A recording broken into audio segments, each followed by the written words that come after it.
Tajuk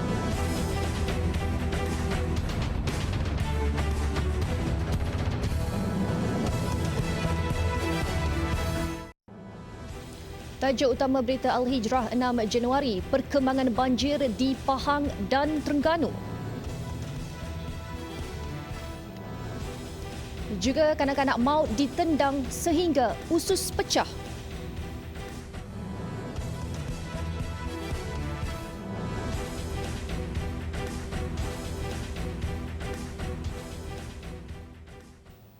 Bismillahirrahmanirrahim. Assalamualaikum warahmatullahi wabarakatuh. Berita Al-Hijrah malam ini bersama saya Nazirah Syaringat. Daerah Kuala Lipis yang menjadi antara daerah terkesan teruk banjir di Pahang mula pulih hari ini. Bagaimanapun hujan tanpa henti sejak awal pagi tadi menyebabkan paras air sungai Lipis naik ke paras amaran bahaya pertama sekaligus mencetus kebimbangan berlaku risiko banjir kali kedua. Kebanyakan penduduk yang belum terjejas mula membuat persiapan untuk membeli barang keperluan asas seperti minyak masak, beras, gula serta air mineral. Saya dengan isteri saya dah bersedia membeli bahan-bahan mentah seperti bahan asas, keperluan asas macam beras, gula, minyak. Sebab kita difahamkan mungkin di Bandar Kuala Lipis, tinjauan berita Al-Hijrah mendapati kawasan bandar yang ditenggelami air semalam mula pulih dan boleh dilalui kenderaan ringan. Namun masih terdapat beberapa kawasan perumahan yang masih ditenggelami air termasuk Sekolah Menengah Kebangsaan Setiawangsa di daerah Kuala Lipis serta kawasan berhampiran dataran Lipis. Hujan renyai sejak awal pagi tadi hingga petang menyebabkan penduduk berasa bimbang akan risiko gelombang banjir kali kedua. Daripada semalam, hujan turun sampai hari ini belum berhenti dan kita penduduk sekitar di sini merasa ambil bimbang kerana kita takut second wave gelombang kedua akan melanda semula di kawasan Lipis ini. Jadi kita berdoa semoga tidak akan berlaku gelombang kedua banjir di Lipis. Sementara itu, air banjir yang mula surut memberi peluang mangsa banjir untuk pulang ke rumah masing-masing bagi membersihkan rumah yang terkesan akibat banjir. Tinjauan kru berita Al-Hijrah di Taman Teratai di daerah Kuala Lipis ini mendapati kebanyakan rumah kini dipenuhi lumpur. Rata-rata mangsa banjir memaklumkan hampir keseluruhan barangan rumah rosak termasuk kenderaan yang tidak sempat dialihkan ke kawasan selamat. Semua, tak ada satu boleh tinggal. Semua habis. Dalam rumah semua kosong, tak ada satu boleh pakai sebab air tinggi sangat. Tengok. Saya tak jangka sungguh sampai ke tahap ini hingga ke bumbung rumah saya sampai sini. Dan air naik begitu cepat sekali. Rumah saya kerosakan, saya pun tidak dapat nak jangka sepenuhnya lah. Lebih kurang 90% ikutnya. Nasib penduduk di Taman Teratai ini mendapat perhatian Pemangku Raja Pahang, Tengku Mahkota Tengku Hassanal Ibrahim Alam Shah, Ibni Al-Sultan Abdullah Riayatuddin Al-Mustafa Billah Shah yang berkenan mencemar duli berangkat ke kawasan perumahan itu untuk melawat mangsa banjir. Baginda turut sempat menyampaikan sumbangan kepada mangsa banjir dan melawat rumah mereka. Baik, lain pula di Bandar Temerloh. Tinjauan berita Al-Hijrah di sana siang tadi mendapati air mulai naik di beberapa kawasan utama sekitar bandar itu. Penduduk yang menjadikan banjir luar biasa pada tahun 2014 sebagai iktibar mula membuat persiapan bagi menghadapi bah. Kebanyakan penduduk yang belum terjejas mula membuat persiapan untuk membeli barang keperluan asas seperti minyak masak, beras, gula serta air mineral. saya dengan isteri saya dah bersedia membeli bahan-bahan mentah seperti bahan asas, keperluan asas macam beras, gula, minyak. Sebab kita difahamkan mungkin bakalan daripada luar tu tak dapat nak masuk. Jadi sebelum benda ni kehabisan, baik kita bersiap sedia dululah. Walaupun boleh katakan kebanyakannya kedai dah mula nak tutup. Beberapa stesen minyak di Bandar Temerloh juga sesak sepanjang hampir 500 meter. Malah ada juga yang mula kehabisan bekalan minyak. Saya nak tuang minyak sebab bimbang ada gelombang kedua yang akan sampai ke Temerloh lah, banjir kan. Tadi saya dah beratur dekat Shell bypass ni, tapi dah lah lama, panjang, minyak habis. Jadi ni adalah tempat kedua lah yang saya dah beratur. Ingat dah dalam 30 minit adalah, dalam setengah jam. So harap ada lagi lah minyak kan. Dan untuk perkembangan terkini banjir di Pahang, kita terus berlintas langsung bersama Zaim Zamani di sana. Silakan Zaim.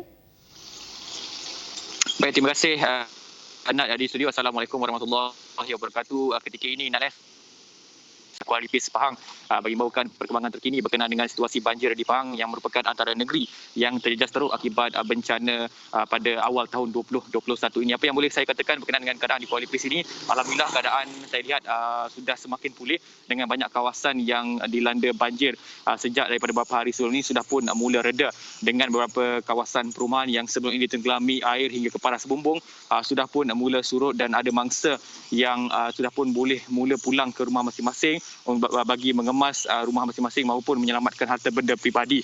Dan secara asasnya di bandar Kuala Lipis ini, apa yang boleh saya katakan berdasarkan tinjauan kami, kebanyakan kawasan sudah pun mula reda, terutama di kawasan-kawasan bandar Kuala Lipis yang sebelum ini ditenggelami air dan tidak boleh dimasuki menggunakan kenderaan ringan. Namun sebentar pada 11 siang tadi, hasil tinjauan kami mendapati kebanyakan kawasan sudah pun mula reda dan surut air banjir.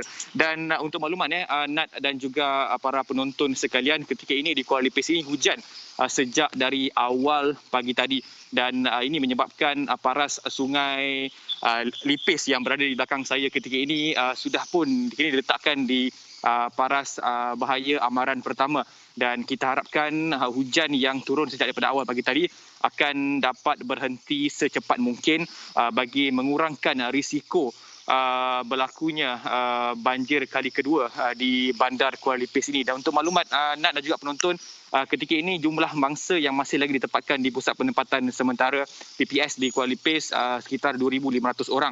Jumlahnya agak besar ini disebabkan beberapa faktor ya. Antaranya disebabkan kebanyakan daripada mereka mengalami rumah yang rosak teruk dan menyebabkan mereka tidak boleh pulang ke rumah masing-masing buat sementara waktu ini.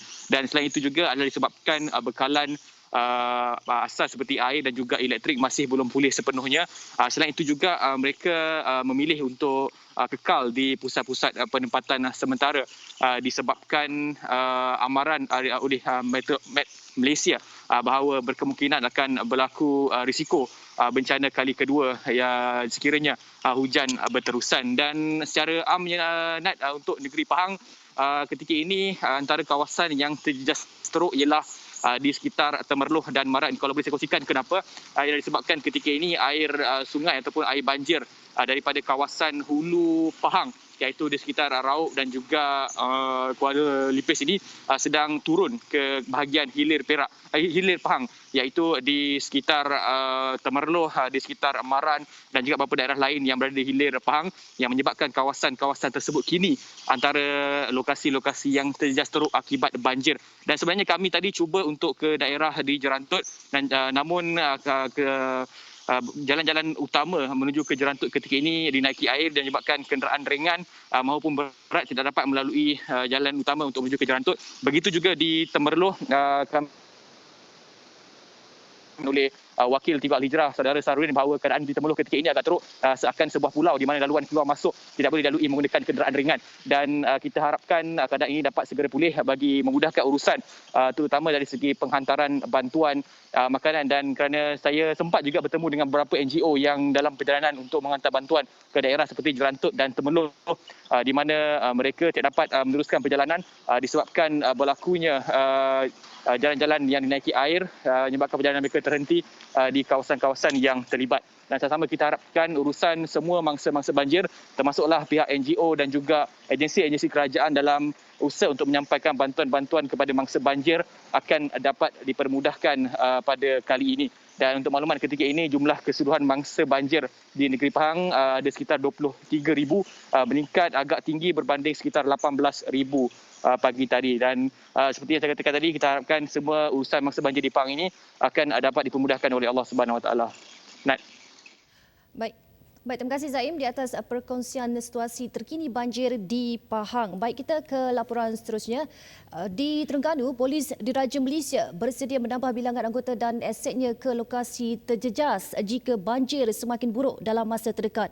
Ketua Polis Terengganu Datuk Rosli Cik berkata, tindakan itu bagi memastikan keselamatan nyawa serta memastikan tiada kes jenayah termasuk pecah rumah dan kecurian. Menurutnya, rondaan dan sekatan jalan raya di kawasan Bah akan dibuat lebih kerap supaya insiden kenderaan terkandas di jalan dipenuhi air tidak berulang kembali. Justru orang awam perlu memberi kerjasama kepada pihak berkuasa dan peka akan situasi semasa dengan merujuk kepada media massa. Yalah, kadang-kadang kita tak boleh predik keadaan cuaca tu. Kadang-kadang ramalan, sebab itulah kata ramalan. So kita telah bersiap siaga daripada sekarang untuk menghadapi sebarang kemungkinan. Menghadapi sebarang kemungkinan, jika keadaan lebih buruk, kita akan deploy more manpower. Terutama sekali, tugas dan tanggungjawab polis adalah untuk menjaga keselamatan harta dan juga nyawa manusia. Beliau berkata kepada media selepas majlis pemakaian pingat kepada pegawai dan anggota PDRM di Kemaman. Beliau turut mengingatkan orang awam agar tidak leka berpesta banjir kerana perbuatan itu boleh mengancam nyawa, terutamanya kanak-kanak. Mereka yang gagal mematuhi penjarakan sosial ketika bermain air juga boleh dikenakan kompaun kerana ingkar Perintah Kawalan Pergerakan Pemulihan PKPP. Setakat jam 4 petang tadi, 1,037 mangsa daripada 269 keluarga telah dipindahkan ke 13 pusat pemindahan sementara PPS di 3 daerah iaitu Kemaman, Dungun dan Hulu Terengganu. Untuk rekod, anggaran 16,000 mangsa banjir dari lebih 4,000 keluarga telah berpindah ke 198 PPS sepanjang 5 fasa banjir di negeri ini sejak November lalu. 10,000 pek makanan, peralatan solat dan kebersihan diri disampaikan kepada mangsa yang terjejas banjir menerusi misi bantuan kecemasan anjuran Majlis Perundingan Pertubuhan Malaysia MAPIM. Ketua Pegawai Eksekutifnya Dr. Ahmad Sani Arabi berkata, menerusi misi itu pihaknya juga akan menghantar sukarelawan untuk membantu membersihkan kediaman mangsa banjir yang terjejas. Kita bakal menggerakkan 80 aktivis ke kawasan lapangan yang mana kita menjaga SOP, semuanya mesti tested negatif dahulu sebelum tiba di lapangan iaitu di Pahang, dan yang terakhir kita juga menghantar food truck 5 tan untuk memasak 500 pek makanan sekali masak untuk 3 kali makan. Maksudnya pagi, tengah hari dan malam kepada petugas frontliner, kepada mangsa banjir dan juga yang kita rasakan perlu. Tambahnya, bantuan tersebut melibatkan negeri Pahang, Johor dan Terengganu bermula hari ini dan akan diteruskan selama hampir 2 minggu. Menurutnya lagi, pihaknya juga bekerjasama dengan Angkatan Pertahanan Awam Malaysia APM untuk memudahkan bantuan disampaikan, terutama di lokasi yang sukar dicapai. Misi bantuan itu juga melibatkan sebuah helikopter hasil inisiatif Azlan Al-Amin Properties Sdn Bhd bagi meninjau situasi banjir. Saya gembira dapat menaja sebuah helikopter untuk kegunaan Dr. Sani Arabi selaku Ketua Aktivis MAPIM bagi membuat tinjauan dari udara, seterusnya disusuli dengan pergerakan daripada darat dalam bentuk lori dan kontena untuk menyumbang kepada masa-masa banjir. Ini jurung-jurung kalilah saya sediakan helikopter untuk kegunaan misi kemanusiaan, dan saya tidak menolak kemungkinan bila-bila masa saja diperlukan perkhidmatan ini, insya-Allah saya bersedia untuk membantunya. MAPIM dalam badi itu menyasarkan kutipan sumbangan sebanyak 1.5 juta ringgit bagi membantu mangsa banjir yang terjejas di seluruh negara. Orang ramai yang ingin memberi sumbangan boleh salurkan ke tabung kemanusiaan MAPIM melalui akaun Maybank Islamik 5622 6354 0066 atau menghubungi talian tertera. Berehat seketika selepas ini, curi kenderaan, jual komponen.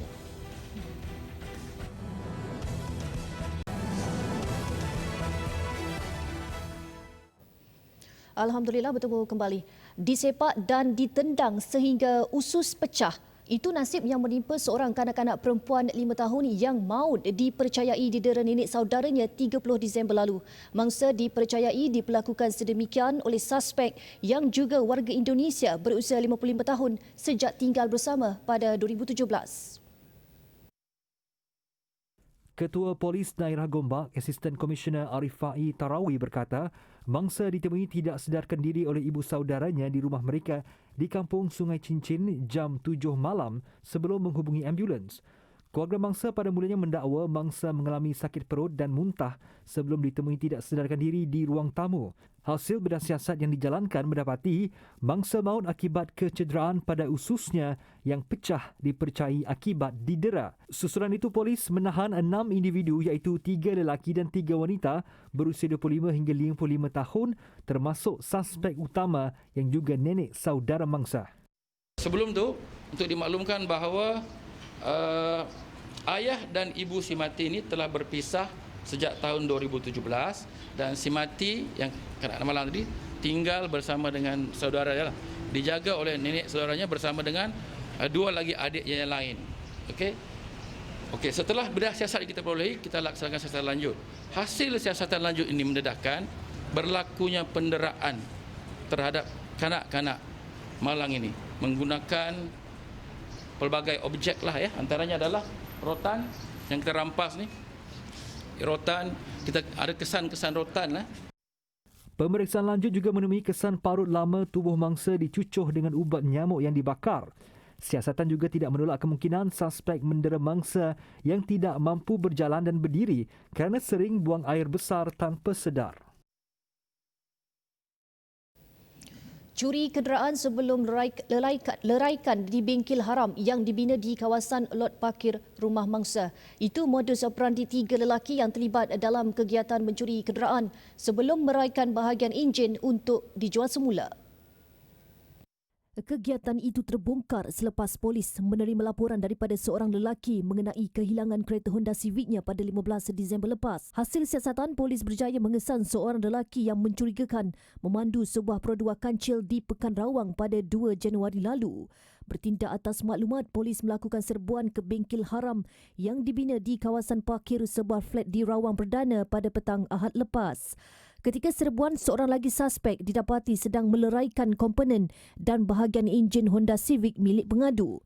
Kedua, mereka juga ada juga terus menjual sebiji kenderaan tu kepada pihak ketiga dengan harga yang murah. RM200 kancil tu, RM250 harga dia dijual. Mau tahu tak beli? RM500. Dan ketiga, mereka juga ada buat temperkan kenderaan-kenderaan ni. Misalnya dia tukar-tukar enjin dia, kita Honda, tukar kepada Wira dan sebagainya lah. Dia pusing-pusing macam tu menggunakan kemahiran, kepakaran mekanik-mekanik yang telah kita tangkap inilah. Pemeriksaan mendapati terdapat 3 lagi buah kereta yang dilaporkan hilang di Rawang, Bukit Sentosa dan Jinjang. Kesemua yang ditahan berusia 25 hingga 38 tahun di reman bagi membantu siasatan. Suspek juga didapati mempunyai rekod berkaitan jenayah dan dadah.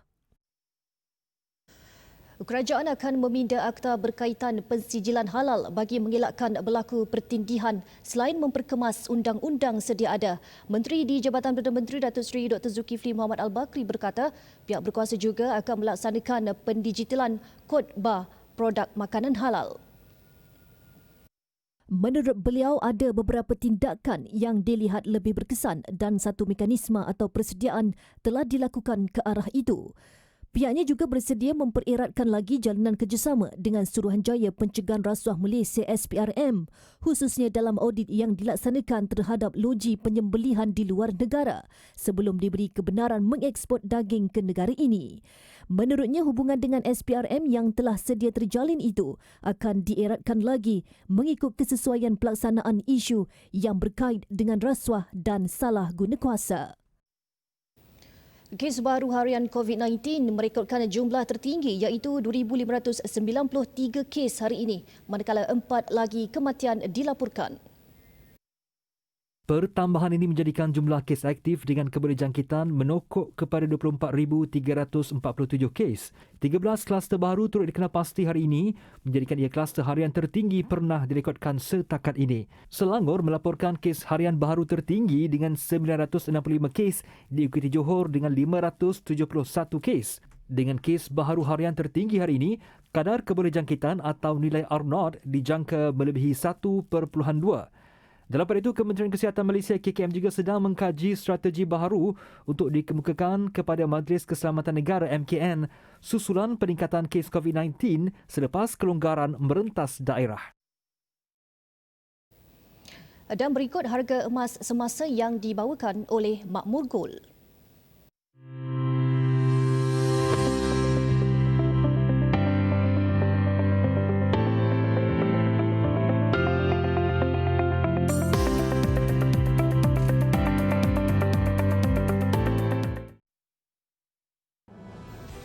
Berehat seketika selepas ini, apa hala tuju politik negara?